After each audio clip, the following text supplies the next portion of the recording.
So let's quickly draw a radiate muscle. So you can see it's originating on a broad area, but it's going to come together on a single tendon here. So here's our tendon down here at the bottom. And muscle fibers coming from different locations and coming together on that single tendon. So if we were to imagine just this muscle fiber right here that I'm highlighting in purple, if it contracted, it would cause the tendon to come closer and cause the movement to go that direction. But if this muscle fiber that I highlighted in blue on the other side contracted, it would bring the tendon closer to it and cause it to go this direction. So the radiate muscle class can perform different actions depending on which muscle fibers are contracting in the muscle. The third class is called Pinna Form, which means feather-like or in the shape of a feather. And this is going to be the most common fiber arrangement you'll see in the body is Pinna Form. Now, there are also 3 subclasses to a Pinna Form. First one is called Uni Pennant.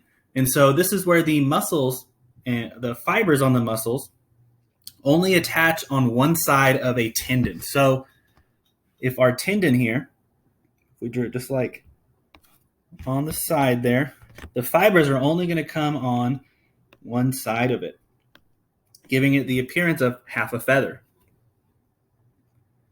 Bipennant is going to be when the fibers attach on both sides of the tendon. So if we just continued on here, drew it on the other side, that would be a bipennant muscle, just like so. So it looks like a fully put together feather.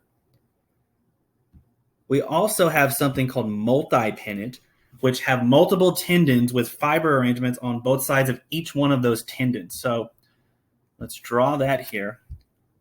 So all the tendons will come together on a single larger tendon here. But we're going to have a couple of smaller tendons that run through the muscle.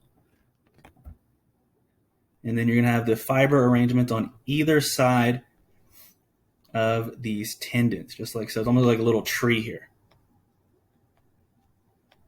But that is going to be a multi-pennant. And so very similarly to a radiate muscle,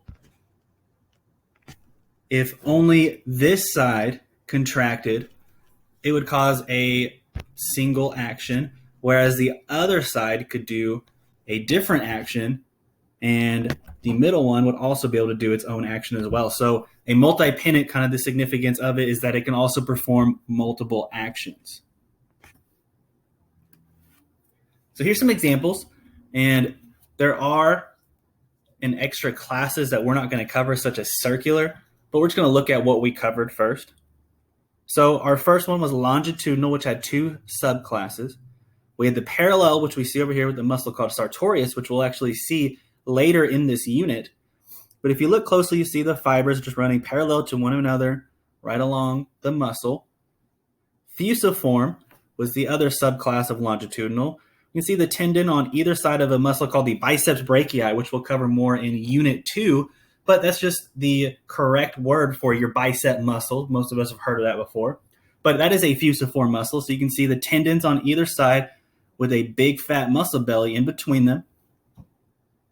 Next one is going to be convergent. So pectoralis major we'll cover in Unit 2.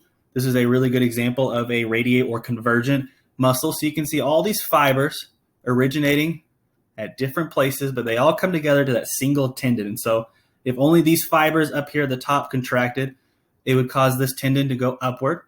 But if these ones down here contracted, it would cause that tendon to go lower. So it can perform multiple actions.